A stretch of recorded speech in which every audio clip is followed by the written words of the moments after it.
All right. Hi, everyone. Welcome. I am Cassandra Quinn, and for those who don't know me, I am the program's chair, as well as serving on the leadership team, the volunteer leadership team of the Chicago chapter of Conscious Capitalism. I'm also the founder and CEO of Quinnovate, and I am here. I have the privilege of getting to have a conversation with one of our special guests coming up for our event that you can see right there on the screen right now. We have a meet and greet in 2 weeks from today, actually. And so we just get to kind of whet our appetite and chat with Claudia Freed today. But before we get much further in, I'm going to toss it over to Claudia and let her introduce herself and her organization. Thank you, Cassandra. It's a privilege to kick off the year in your company and in the company of all of those who are watching now or maybe watch later. Thank you for welcoming to Conscious Capitalism Chicago. I am a Chicago by adoption because I was born and raised in Argentina. But many, many years ago, for a story that you will learn a little bit later today, I ended up in Chicago, and this is now my home. I am the CEO of EALgreen, which has a longer name, Educational Assistance Limited, but we rebranded a few years ago to emphasize the sustainable impact of our organization. And we are actually in a suburb of Chicago. And I am so happy to be here with you today. Well, we're excited to have you. And also, if you're joining us now or you're catching the replay later, drop a little note, say hi in the comments so that we know that you're here with us. And also, if you have questions throughout, whether it's while we're live or you're catching this later, we're going to be continuing this conversation. This is just one of many conversations that we get to have with Claudia. So if something sparks your interest or an idea and you want to ask, feel free to let us know. And if we don't get to cover it here, we'll make sure to come back and do that at another time. So feel free to join in the conversation today. And like I said at the beginning, we actually have the privilege of having Claudia with us on January 16th on Thursday in the evening. We have a meet and greet at the Reveler in Chicago from 5:30 to 7:30, and she's our spotlight speaker. But we get to have a little taste of what we're going to be talking about that evening. And Claudia, do you want to tell us a little bit about what we'll be focusing on both today and when we're together in person in a couple weeks? Absolutely. The focus of our meet and greet is going to be to understand digital transformation through the lens of an organization that made a decision to digitally transform the business for the purpose of increasing the impact that we have in society. So while we are a nonprofit organization, while we are by nature a purpose-driven entity, we thought it would be helpful to share with the audience a practical example of what is it like to take an organization that is quite mature, because we're 42 years old, and embark on a transformation which is a catalyst for our mission to continue to grow and to continue to give. So what I hope to share is an example of how to successfully manage that change, how to enlist and re-engage both stakeholders, internal and external, and more importantly, lessons learned.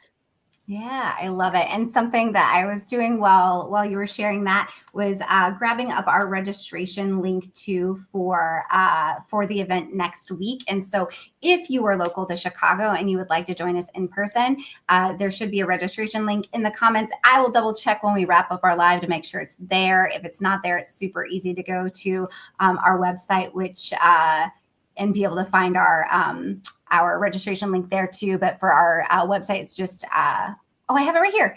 There we go. I was more prepared than I realized.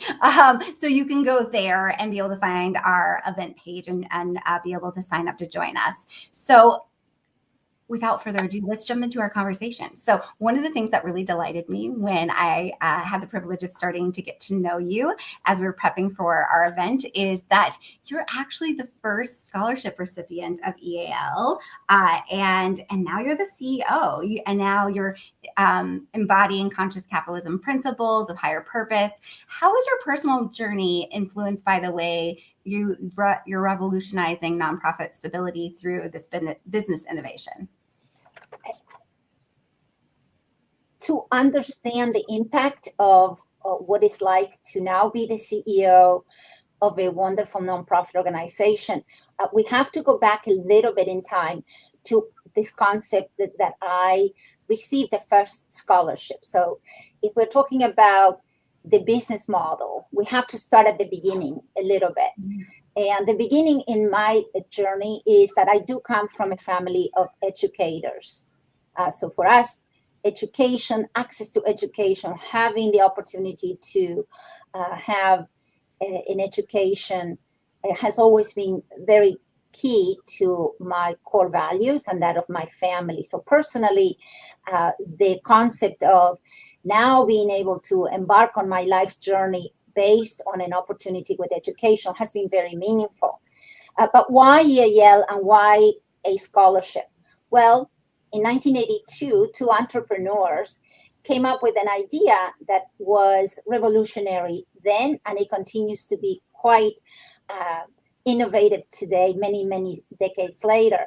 And that revolutionary idea was to repurpose excess and surplus materials from businesses and transfer those assets or those donated products to colleges and universities so that they can use those products to accomplish their missions of educating students in a good, healthy, and safe environment. So this process of exchanging surplus materials with colleges and universities was the key idea behind how to add value or how to monetize this exchange. And that is the beauty of the program. When a snowblower is given to a college or a university, the payment is done in a scholarship for a student that has financial need. So in 1982, an organization by the name of W.W. Granger and a college by the name of North Park College, at the time it's now North Park University, entered into this exchange to repurpose materials that will go to a college, and a scholarship was granted. I happened to be at the right place in the right time to be the pilot, the guinea pig, the human proof of concept, if you will, as to can you create a marketplace, an environment where a product is exchanged for value, and that value becomes a scholarship that will enable a student who has financial need to get access to education. And that is the single most important event, other than becoming a mother, that has changed my life forever. I love it. And I, as you were speaking, I popped up on the screen the words higher purpose. And that's one of our 4 pillars of conscious capitalism and how that differentiates us from other ways that people might be thinking about capitalism in a more traditional sense. And everything you're describing is both speaking to your personal higher purpose as well as the organizational higher purpose, and already getting into the conversation around one of our other pillars, which is stakeholder orientation. You already mentioned that earlier, internal and external stakeholders. And that leads us really nicely into the next thing I wanted to talk to you about, which is you've created this fascinating model that serves multiple stakeholder businesses with this surplus inventory that you were speaking about, the students needing education and our environment. It's touching all of that. Can you give us a glimpse in how this stakeholder orientation approach is reshaping nonprofit funding models? You were touching on that a moment ago about it being that source of generating revenue. So how is that reshaping in the traditional nonprofit structure? Great question, because many of these changes that we are experiencing in philanthropy really are coming from the point of view that we believe that corporations as well as nonprofits are coming closer to each other under the lens of a purpose-driven decision-making, purpose-driven team building. So over time, corporations, as in the case of all your members, have migrated more toward having purpose, having consideration, consciousness about how their business decisions are impacting the environment and the people. On the other hand, you have had the nonprofits that have traditionally been about that, but have over time needed to become more disciplined and have more of a business approach. So this convergence, if you will, of this migrating toward this idea of purpose has enabled businesses like nonprofits to rethink about our relationship with our donors.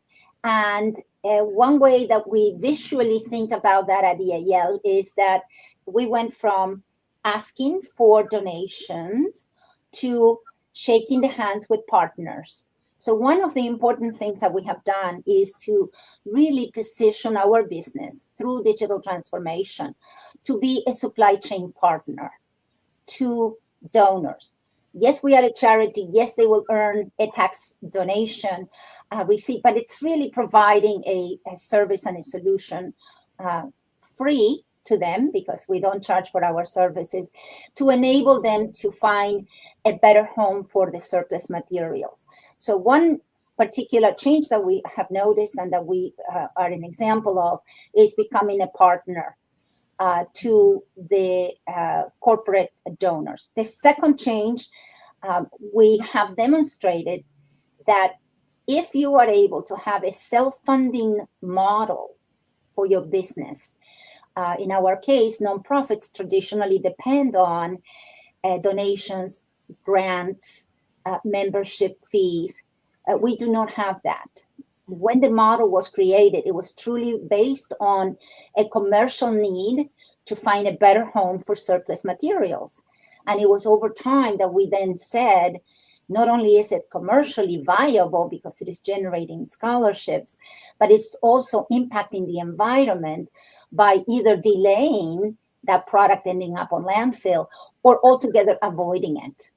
Yeah, I love it. And I hear it. I was getting excited as you were talking about this mindset shift away from donors to partners. And our organization is actually going through a parallel shift in mindset as well. So we had historically referred to those who are connected to our organization as members at different levels and tiers. And we're shifting that language. We're still in the process of all of those updates.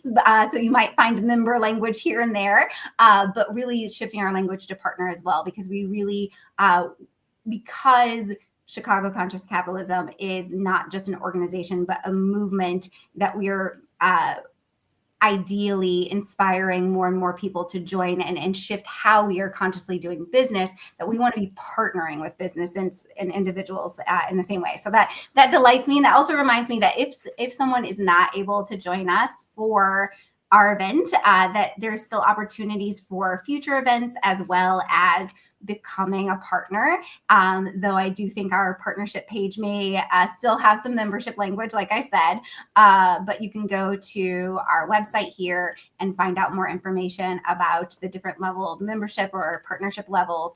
And I'll drop a link nope, I put that in the wrong place. Let's try that again. The joys of technology and leading a conversation at the same time. And live. Yeah, and live, right? All of the things. Even when I try to have my little command station ready, sometimes it's just not all the right buttons at the right time. But as we were talking about the fact that you're going to be with us on Thursday the 16th, what inspired you to say yes to join us and share with us in person what's going on? And what are you hoping that people will gain from joining us that evening that will be even more enriching than the conversation that we get to have today? Why did I say yes? I am a curious person, have been very interested in conscious capitalism even before I knew the language. Many years ago, I began to dabble into reading pioneer books, Reengineering the Organization, Leadership is an Art, beginning to understand now that I was rising in my leadership role here at EAL, how to lead a business that would be a great place to work, a great place in which to grow ideas, pilot things. How do you create that environment and that culture? And having the opportunity to now come back as a speaker, for me to learn what are businesses dealing with, what are the opportunities, what are some of the challenges. So I always embrace the invitation that I receive, whether it's from your group or I will be speaking at the Reverse Logistics Association in March in Las Vegas. Last year, I had the opportunity to present a case at Suite World, which is NetSuite and Oracle. Therefore, public speaking and to audiences that both like your message and may challenge your message is a way to keep that intellectual muscle alive, because there's only so much that you can do remotely, but it is an opportunity to interact, to share. And what I hope that I can do is to inspire business owners and business principals to consider one practical application of whatever we learned during this session in any of the 4 pillars. It does not necessarily have to be in the one that I'm most interested in, which is the higher purpose and donate your surplus material so it doesn't end up in the landfill. But there are so many opportunities that a speaking engagement in public can do to grow your network. People can find me on LinkedIn. I love to write. So one of the things that I typically will do is after speaking engagement, I may summarize the lessons of the day and publish something. Oh, I love it. Oh, what a beautiful little treat that we might receive from our time with you as well. I love it. Yeah, I think that you really touch on a really important point of why we have this meet and greet series in the first place. We love to have guest spotlight speakers like yourself because we want to engage people with folks who are having these real life applications, and they can see what are these high level concepts when we're talking about things like higher purpose, conscious leadership, conscious culture, all of that. How do we see it in real time? How is it being applied? And how can I take that back into my own life and business? And how do I connect with other people who have the same values? So it's an opportunity not just to hear you speak, but to connect to a whole room full of people who this is important and interesting to them. And that's really one of the primary reasons that we have this meet and greet series, is that we can build and nurture that community too.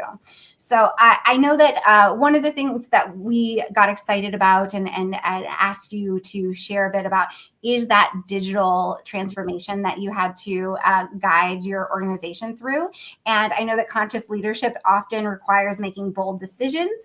What led you to recognize that that digital transformation wasn't just about modernizing, but fundamentally reimagining how the nonprofit can achieve self-sustainability? The first clue of the need to get ahead of the curve was that you cannot, in any business, you cannot chase success by saving your way out of a business opportunity. If you have a plan of growth and to scale, you will have to invest. You cannot save your way to prosperity. It's something that a board member by the name of Pat Arnall, who served on our board of directors for many years, would remind me, you cannot save your way to prosperity. Mm-hmm. So you have to invest. And what is the next big move for a nonprofit like EAL that had already begun that mindset shifting? For example, we used to call our sites warehouses. But then a few years ago, maybe 7 or 8 years ago, we become aware that that concept really is not describing exactly what goes on in those places, because in our sites, we are a fulfillment place. And that's a minor change, right?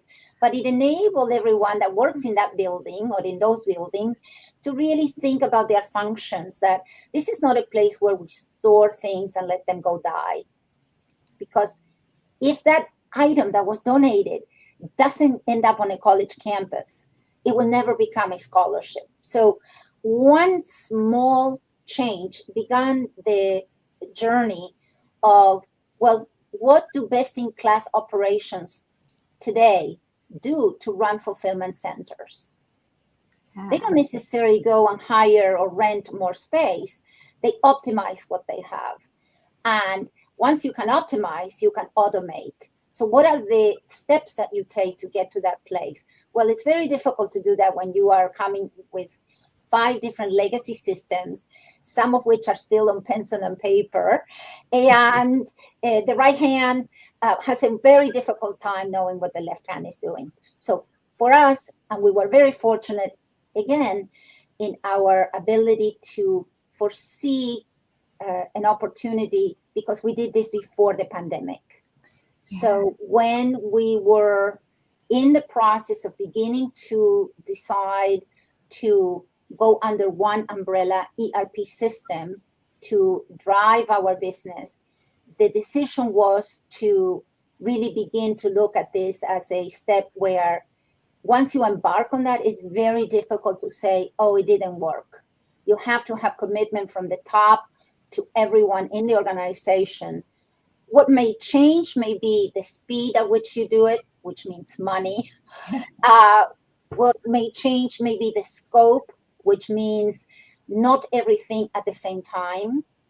And what really does reveal in an organization is that another mentor of mine, Dan Michelson, who was actually the co-founder of EAL, had said, if you ever want to know how a thing or a system operates, try to change it.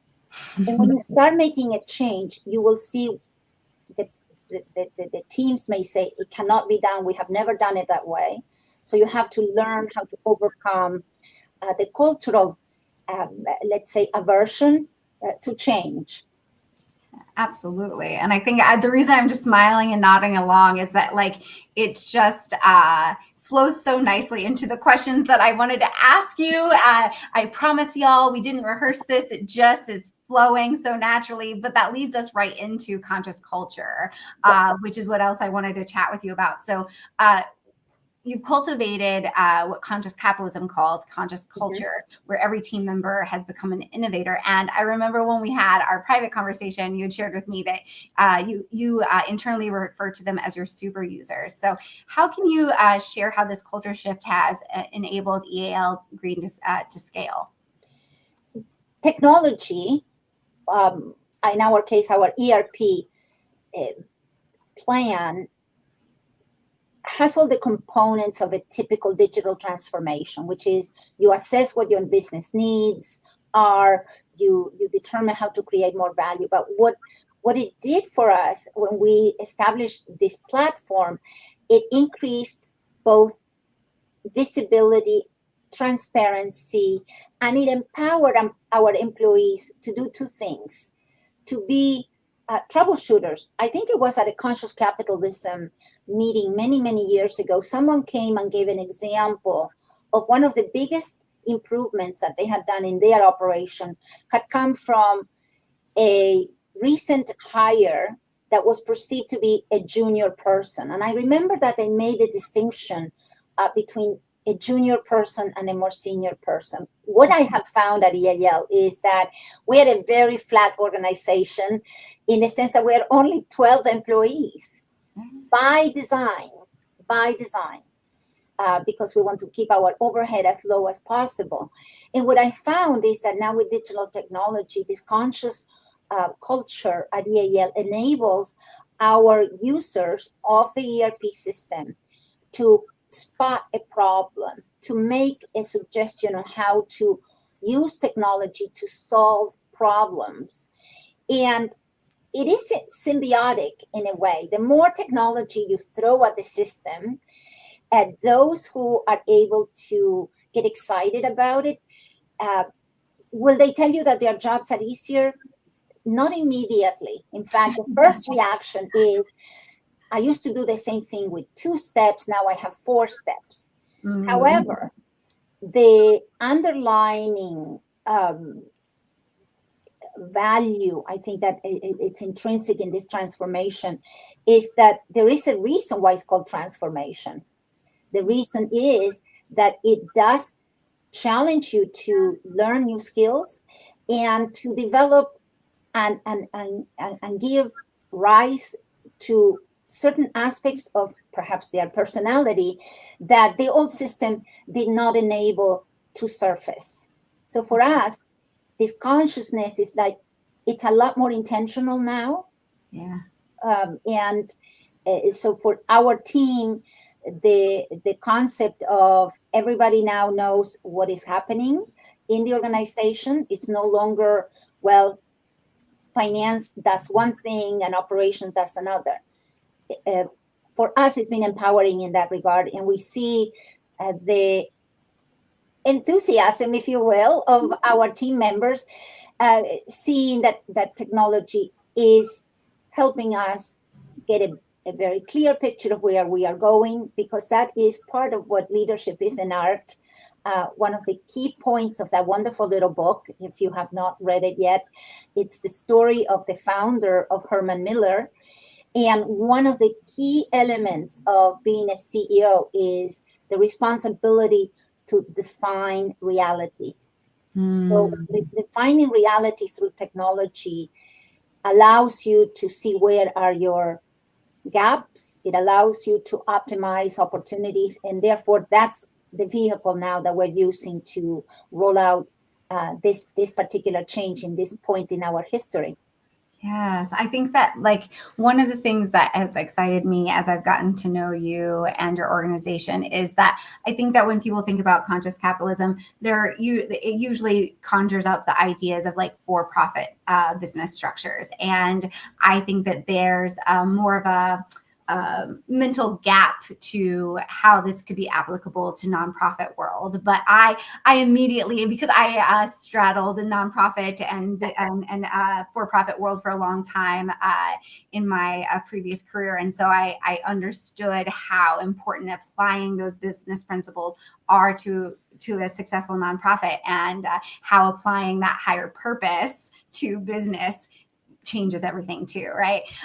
And with conscious capitalism, we understand that part of that heartbeat is that innovation, that ability to change and be dynamic, and that it's crucial for creating that lasting positive impact. So how has adopting a business innovation principle helped EALgreen move beyond a traditional nonprofit constraint? And I know we talked a bit about that earlier, but just thinking about what was it like before, and then being able to use this business innovation to create more shifts. There are some great examples. The folks that run Radio Flyer, the Red Wagon, really provide a great example of what happens when you believe in what you are doing. When you believe in what you are doing, it's a very simple principle, right? So at EAL, I believe in what I do with all my heart because it changed my life.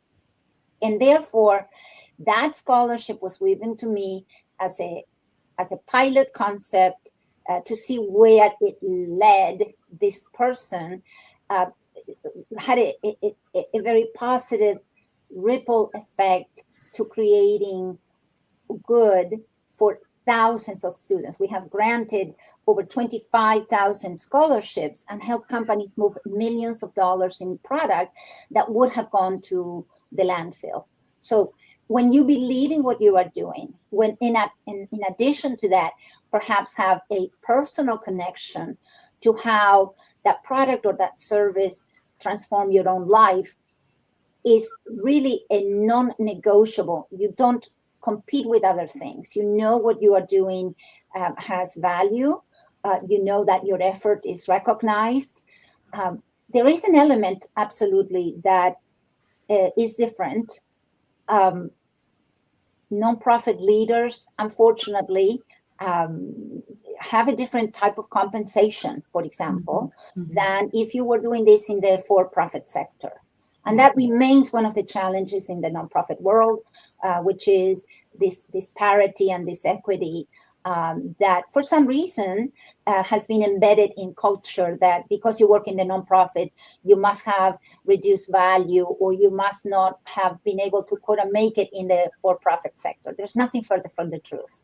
Yeah. And I hope that EAL is a good example of that.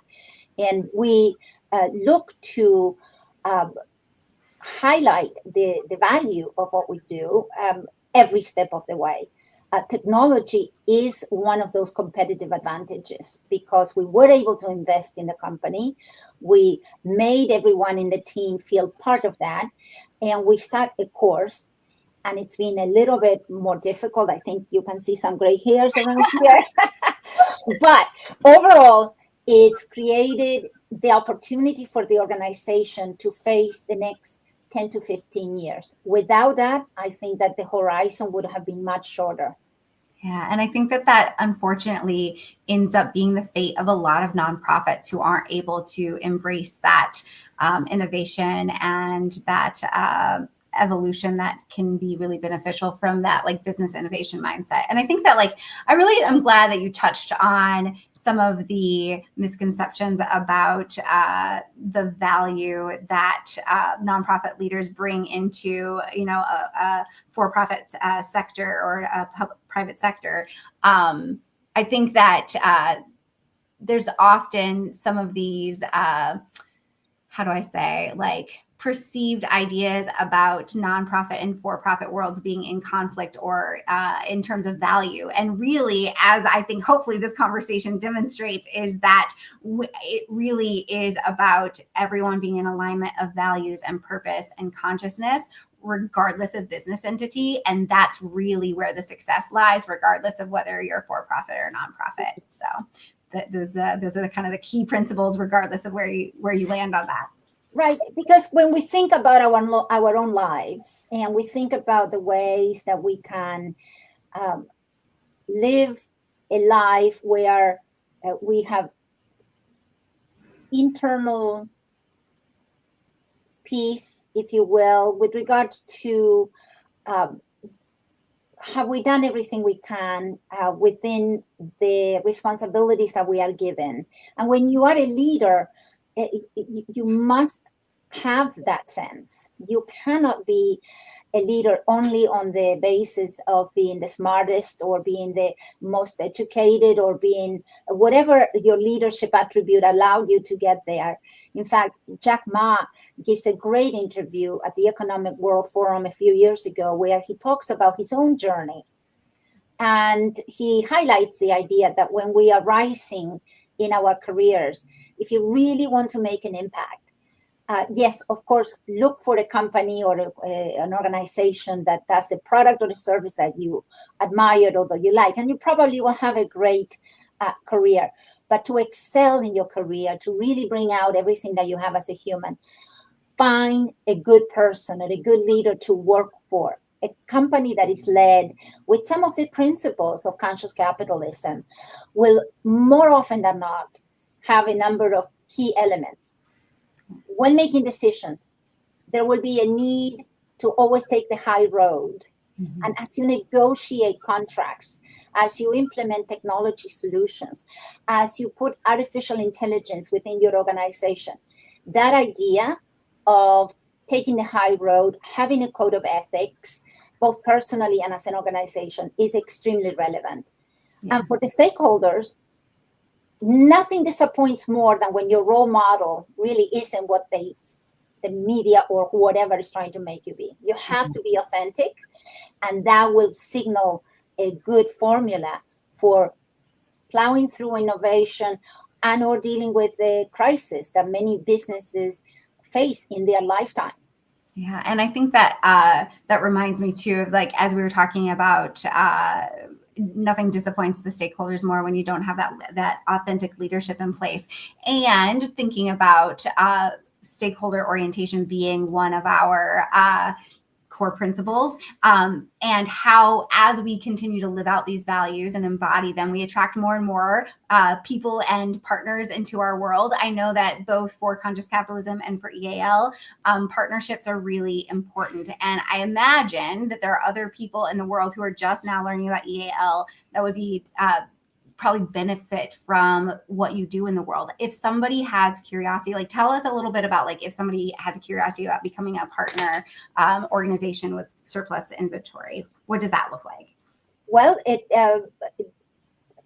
first of all, you have to have a business need. You are trying to solve a problem, because I believe that the days where charitable donations of products were done to fulfill some kind of philanthropic need for the organization, that exists. But I do believe that in the world that we are in supply chain and reverse logistics, the problem is very large. Billions of dollars of product are coming off of trucks and coming right back at the warehouse or fulfillment center because of returns. Mm-hmm. With regards to how to learn more about EAL, the best way is to either contact me on LinkedIn or visit our website, EALgreen.org, and consider a pilot.